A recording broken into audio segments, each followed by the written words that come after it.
Yes, വാർത്തയിലേക്ക് വരാം. ഇപ്പോൾ കേസ് പരാതി നൽകിയതിനു ശേഷം കൃഷ്ണകുമാറും മകൾ ദിയ കൃഷ്ണയും മാധ്യമങ്ങളോട് സംസാരിക്കുന്നു. ഞങ്ങളുടെ കമ്പനിയുടെ QR കോഡ് വർക്ക് ചെയ്യുന്നില്ല, അതുകൊണ്ട് വേറെ QR കോഡ് തരാമെന്ന് പറഞ്ഞിട്ട് ആ QR കോഡ് കാണിക്കുന്നു, അതിലോട്ട് പൈസ മാറ്റുന്നു. ഇത് കുറച്ച് കാലമായിട്ട് നടക്കുന്നുണ്ടായിരുന്നു. അപ്പോൾ ഇത് എന്തുകൊണ്ട് നമ്മുടെ ശ്രദ്ധയിൽപ്പെടുന്നില്ലെന്ന് വെച്ചാൽ, ഒന്ന് ഇവിടാണ് ഈ ബിസിനസ് നടത്തുന്നത്. ഇപ്പോൾ ഇവിടെ ഗർഭിണിയതിനു ശേഷം സ്വാഭാവികമായിട്ടും ഗർഭിണികൾക്കുണ്ടാകുന്ന ആദ്യത്തെ ഒരു സിക്നസ് ഉണ്ട് ആദ്യത്തെ പീരീഡിൽ. അപ്പോൾ ആദ്യത്തെ ഒരു 5 മാസം ആശുപത്രി വീടുമായിട്ടായിരുന്നു ഇങ്ങനെ നിൽക്കുന്നത്. ആ സമയത്ത് ഇവരുടെ ഹസ്ബൻഡാണ് എഞ്ചിനീയറായിട്ട് വർക്ക് ചെയ്യുക IT-ൽ. അപ്പോൾ സ്വാഭാവികമായിട്ടും നമുക്ക് ഡെയിലി കണക്ക് ഇവർ നോക്കിയിട്ടില്ല. അപ്പോൾ ഇവരുടെ ഓഡിറ്റർ ഇതെല്ലാം പരിശോധിക്കുന്നുണ്ട്. അപ്പോൾ ഓഡിറ്റർ ഒരു ദിവസം വിളിച്ചിട്ട് പറഞ്ഞത് അതിലൊരു വേരിയേഷൻ വരുന്നുണ്ട് കണക്കുകളിലും സ്റ്റോക്കിലും, ഒന്ന് പരിശോധിക്കണം എന്ന് പറഞ്ഞു. അങ്ങനെ ഈ ചോദ്യം ചോദിക്കുമ്പോഴാണ് ഈ കുട്ടികൾ ആദ്യം സമ്മതിക്കുന്നില്ല. അത് കഴിഞ്ഞപ്പോൾ ഇവർ ജോലി വിട്ടുപോകുന്നു. അത് കഴിഞ്ഞ് രാത്രി ഇവർ വിളിച്ച് ഇവരെ ഇങ്ങനെ പറഞ്ഞുകൊണ്ടിരിക്കും, ഞങ്ങൾ പൈസ എടുത്തിട്ടില്ല അങ്ങനെയാണ്. അപ്പോൾ ഇവിടെ ഒരു സ്റ്റോറി ഇട്ടു ഈ ഇൻസ്റ്റാഗ്രാമിനകത്ത്, എൻ്റെ ഓഫീസിൽ നിന്ന് ഇങ്ങനെ പൈസ തട്ടിപ്പ് നടത്തതായിട്ട് അറിയാൻ കഴിഞ്ഞു.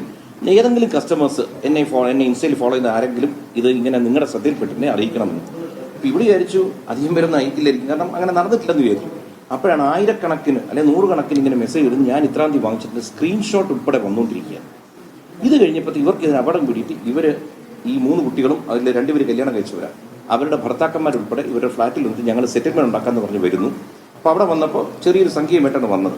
അപ്പോൾ ഇവരിന്ന് സംസാരിച്ച് തുടങ്ങിയപ്പോൾ അവർ സമ്മതിച്ചിട്ട് പറഞ്ഞു, ദയവ് ഇതിന് റിപ്പോർട്ട് ചെയ്യരുത്, ഞങ്ങളുടെ കുടുംബത്തിൻ്റെ മാനം പോകും. അപ്പോൾ ഇവർ പൈസ തരാമെന്ന് പറഞ്ഞു. അപ്പോൾ സ്വാഭാവികമായിട്ട് എന്നെയൊക്കെ വിളിച്ചു വരുത്തി. അപ്പോൾ ഞങ്ങളെല്ലാം വന്നപ്പോഴത്തേക്ക് ഒരു ഫ്ലാറ്റിൻ്റെ താഴെ അസോസിയേഷൻ്റെ ഹാളിൽ നമ്മൾ ഇരിക്കുമ്പോൾ അവർ കുറച്ച് പറഞ്ഞു, ഷുമാർ ഇങ്ങനെ ഞങ്ങൾക്കൊരു അസൗകര്യമുണ്ട്, ഇവിടെ നിങ്ങൾ പോകണം. ഇതെല്ലാം അവിടുത്തെ ഫ്ലാറ്റിൽ CCTV ഉണ്ട്, പോലീസ് വന്ന് ഇതെല്ലാം എടുത്തിട്ടുണ്ട്. അത് കഴിഞ്ഞ് അവർ ഈ ഓഫീസിലേക്കാണ് വരുന്നത്. ഇവിടെ വന്നപ്പോഴത്തേക്ക് നമ്മൾ സംസാരം ഒന്ന് കടുപ്പിച്ചപ്പോഴത്തേക്കാണ് ഞങ്ങൾ ഇതിനിടയ്ക്ക് ബാങ്ക് വഴി അന്വേഷിച്ചപ്പോഴത്തേക്ക് 69 ലക്ഷം രൂപയാണ് ഇവർ QR കോഡ്, അതായത് ബാങ്ക് രേഖകളിലൂടെ ഇവർ തട്ടിയിരിക്കുന്നത്. അപ്പോൾ ഇവർ കുറേ കഴിഞ്ഞ് ആദ്യം സമ്മതിച്ചില്ല, പിന്നീട് ഇവർ സമ്മതിച്ചു തുടങ്ങി. അപ്പോൾ ഇവർ പറഞ്ഞ് ഞങ്ങൾക്ക് കുറച്ച് സമയം തരണം. അപ്പോൾ ഇതിനിടയ്ക്ക് ഇവിടെ ഒരു കുട്ടിയുടെ ഭർത്താവ് ഇവിടെ നിന്ന് പുറത്തുപോയി ഒരു 3 മണിക്കൂറിനകത്ത് തിരിച്ചു വരുന്നു.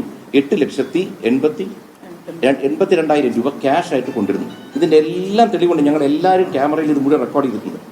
എന്ന് കിട്ടിയ പറഞ്ഞു, ഞങ്ങളുടെ ഇതിൽ പൈസ തരാം, പക്ഷേ ഞങ്ങൾക്ക് ഇപ്പോൾ ഉടനെ പറ്റില്ല, ഞങ്ങൾക്ക് സമയം തരണം, ഞങ്ങൾക്ക് ചെക്ക് തരാൻ പറ്റും. അങ്ങനെ ഒരു ഒത്തുതീർപ്പ് പോലെ ഇവർ ഇവിടെ നിന്ന് തിരിച്ചു പോകുന്നു. ഇത് ഉൾപ്പെടെ വീഡിയോയ്ക്കകത്തുണ്ട്.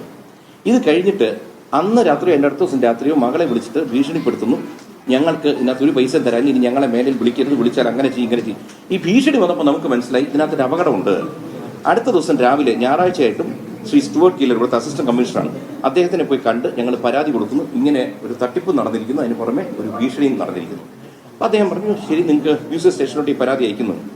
ഞങ്ങൾ ഈ പരാതി കൊടുത്തതിന് അടുത്ത ദിവസം ഇവർ ഈ തട്ടിപ്പ് നടത്തിയ കുട്ടികൾ അവരവിടെ വന്നൊരു പരാതി കൊടുക്കുന്നു. ഞങ്ങൾ അവരെ എവിടെന്നോ ഒരു അജ്ഞാത സംഘത്തിലേക്ക് തട്ടിക്കൊണ്ടുപോയി അവരെ കെട്ടിയിട്ട് ഇടിച്ച് അവരിൽ നിന്ന് പൈസ എടുത്തിരിക്കുന്നു.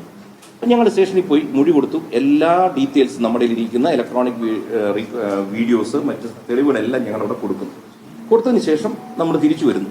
പക്ഷെ ഇതിന് ശേഷം നമ്മൾ വേറെ കാര്യങ്ങൾ അവർ പലപ്പോഴായിട്ട് മെസ്സേജൊക്കെ അയക്കുന്നുണ്ട് ഇതിൽ നിന്ന് പിന്മാറണം എന്നൊക്കെ. പക്ഷേ ഇന്നിപ്പോൾ ഞാൻ ചാനൽ വഴിയാണ് എന്നെ പലരും കേസുമായി ബന്ധപ്പെട്ട് ആളുകളെ തട്ടിക്കൊണ്ടുപോയി പണം വാങ്ങിയതായിരുന്നു ആദ്യമുണ്ടായിരുന്ന പരാതി. അതിനുശേഷമാണ് ആ ജീവനക്കാർ തന്നെ കൃഷ്ണകുമാറിനും ദിയയ്ക്കുമെതിരെ കേസ് കൊടുത്തത്. അതിന്റെ കാര്യങ്ങൾ വിശദീകരിക്കുകയായിരുന്നു കൃഷ്ണകുമാർ.